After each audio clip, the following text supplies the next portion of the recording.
Hi, so in this one, we're going to be talking about function parameters.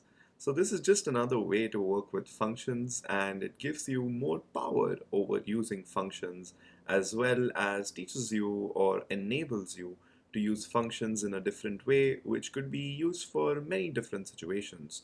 So enough talking about it, let's get into it and understand this concept.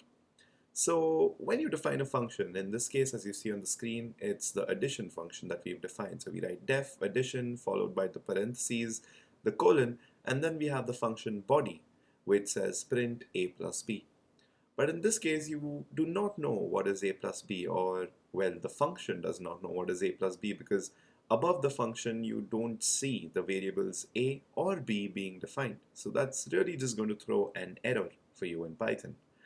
So instead of that, what you do is you simply pass a and b as parameters to this function inside the parentheses that you type right after the function name.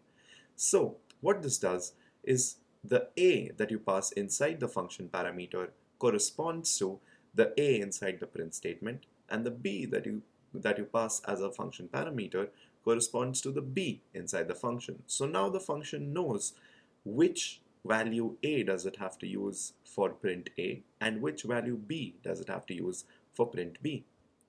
Now, if I call this function, or when I call this function, as you see on the top, that says addition 10, 20, the a corresponds to 10 and the b corresponds to 20.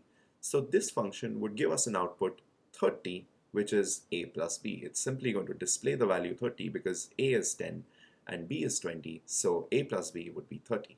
And this is why function parameters are used, so that you can simply pass any kind of a value to the function or give a value to the function, and then the function can just use that value in whatever way it's coded for, right? So a quick note on this would be that you can have any number of function parameters. So for example, you could also have def addition, and then you can have literally any number of variables or values that you want to put as parameters to your function. In programming terms, usually we call this accepting values into the function or passing values into the function.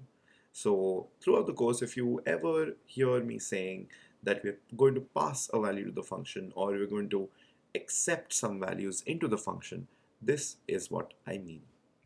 So enough of that.